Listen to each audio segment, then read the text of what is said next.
Hey up everybody, Magpie Gaming here. If you are new to the channel, please do consider subscribing and pressing the bell icon down in the corner to be informed of my latest videos.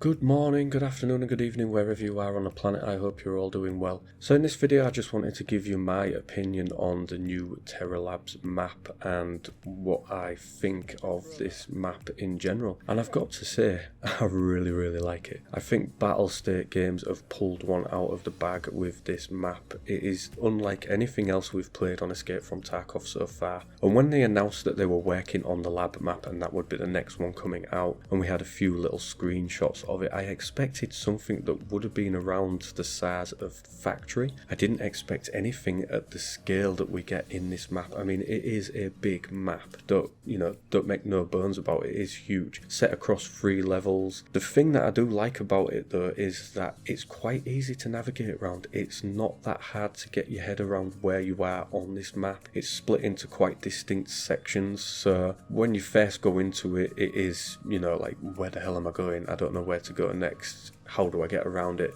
The best thing that I can recommend is playing this map in offline mode to familiarise yourself with it, have a good walk around, get used to where things are. Of course, in offline mode you can go in most places and have a look, see what's in there, and then you can go back in it as a PMC, visit those areas and hopefully get yourself some juicy loot out. But yeah, they've done a really good job with this map. Performance wise, I think it performs really well. On my rig, I'm running a 2080 Ti at 1440. I've got everything at ultra and I'm seeing it fluctuate between 40 FPS up to as high as 90, depending on what is happening on the screen at the time. So if you end up into a firefight, you're going to drop down to 40, maybe into the 30s now and again, but it soon creeps back up as you move around on the map. So performance wise, it's on par with other maps within the game. I don't think it's any more or any less than what they are. There's just so much in this map, and as I've said in previous videos, I do like to run Hatchet quite a lot. That's how I make my money within the game. I've started to do labs quite a lot as a Hatchet, but I have been playing in a squad with my friends, and I've got to say, out of all of the maps in this game, this is the map that we have had the most fun with. The scavs on it are absolutely unbelievable. I mean, if you're into Escape from Tarkov, you will know by now just how lethal these scavs are. They are unreal. They are the hardest thing that Battle State have put into a game so far. Once you have seen these scavs, they've already turned and shot at you. That's how good they are. They're very hard to take on, but they're not impossible to take down. As you know, on your own, I think people might struggle a little bit. I'm sure there's plenty of people out there that run solo and don't have too much issue with these scavs. Me running solo, I get absolutely annihilated every time. But in a squad of maybe 2 to 3 or 4 of you, it becomes a little bit easier. One of the things that we tend to do is we tend to bait them, shooting in their general direction. Once we've seen them, we tend to get them to come towards us, and we will lure them into a part of the map that we can control. So there'll be multiple points where we can shoot at them, and they haven't got chance to shoot at all of us at the same time. So generally one of us will get shot to shit, but the rest of us will kill that scav before that one that's getting shot dies. And that's the way we've been dealing with them up to now. Once you move out into the main hall in this, it becomes a different dynamic. These scavs will pitch nades up at the side at you. We've had them pitch nades through glass windows at us when we've been stood in the offices, and we're pretty sure they haven't seen us, but they have, and it's just, you just have such a laugh. Dying all the time on this map, it isn't ideal, but we have a laugh doing it. Of course, there's no insurance on this map. You can still insure your gear going into this, but you won't get it back. It just doesn't happen. The insurance isn't turned on for this map. Quite why Battle State have decided to do it that way, I'm not 100% sure. It definitely does change the game on its head because you're used to getting insurance on every map. And generally when you die on a map, you will always get something back. You'll get your chest rig, your back, maybe your armor back. You'll get a few bits and pieces back for sure. You probably always lose your weapons depending on what weapon you're running. If it's half decent, it will vanish. But you'll sometimes get something back back. With this map, you get nothing back. If you go in there and you die, nothing is coming back. So it definitely changes things up a little bit. The first few times we went in as a squad, we decided to play with quite heavy gear. You know, we wanted that extra protection against these scavs, but it really makes no difference what you wear. You can be wearing, you know, you can be fortified to hell. It doesn't matter to these scavs. They will do you, and they will do you hard. So that sounds really wrong, doesn't it? But you know what I mean? You're going to die to them at some point. It's very, very hard to get away from these things, but they present a challenge that I really like. You know, they're so lifelike. It is unbelievable. It's very, very hard sometimes to differentiate them from scavs. I've taken out a couple before, and I'm thinking these are definitely players. The way they're moving, the way they flank, they're also communicating with each other. They will shout out to each other, and you think sometimes you're going up against players and you're not. These are scavs. They're very, very clever.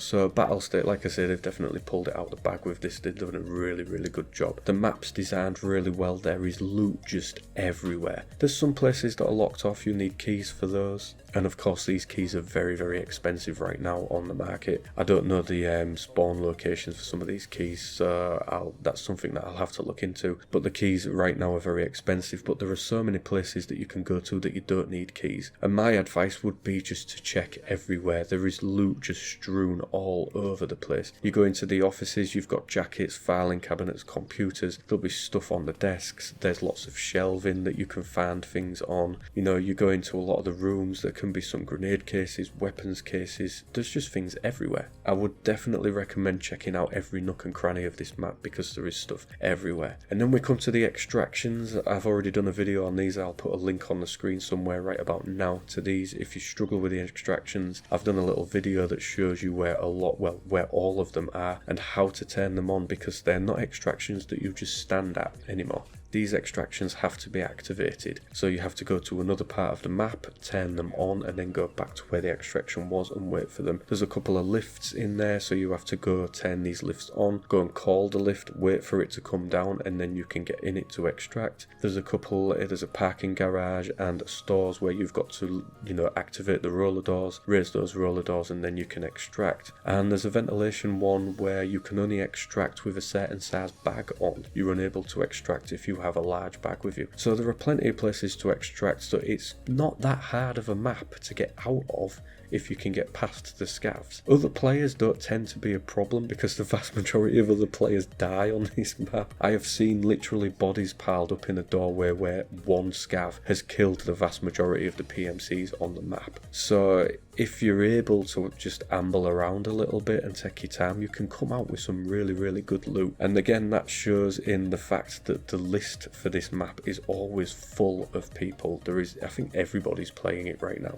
That means that the other maps are fairly empty at the moment. You know, Shoreline seems to be pretty quiet. Customs, there's a fair few on there. So my overall assessment of this map is that they've just done a really, really good job. I really do like what they've done with it. The insurance thing, I'm not 100% on that. I would like to get some of my stuff back, but you know, I'm willing to let that go because it forces you to think about your loadout a lot more carefully. You know, do I want to risk that? Do I want to take that gun? And I've started to run just a Saiga 10 with some shells and a scav vest, and it's a very cheap loadout to run. It is quite effective against these scavs. You know, it's close quarters battles with a lot of them, so with a shotgun you've got a higher chance of getting somewhere than you would have with, say, an AK or something like that. Another thing to note is that the vast majority of these scavs don't tend to have helmets on. They will have a lot of body protection, but they don't tend to have many of them have helmets on. So headshots and leg shots I would definitely recommend against these. If you pump them in the chest, you're not really going to get anywhere. But yeah,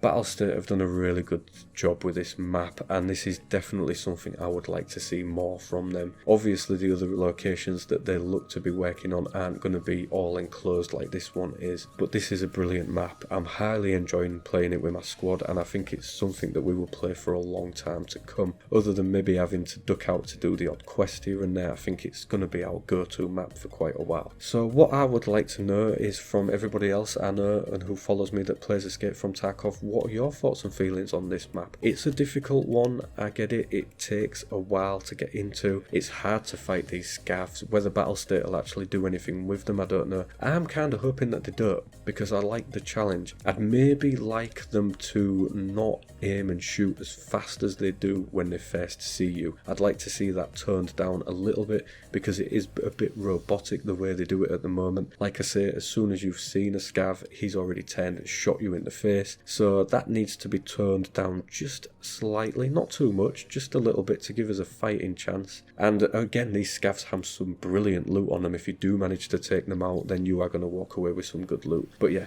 this map is brilliant. I'd like to know what your thoughts and feelings are on it. Let me know in the comments section down below. And as always, ladies and gentlemen, thank you very much for watching and listening. Don't forget to like, share and subscribe, and I will catch you in the next one. Take care.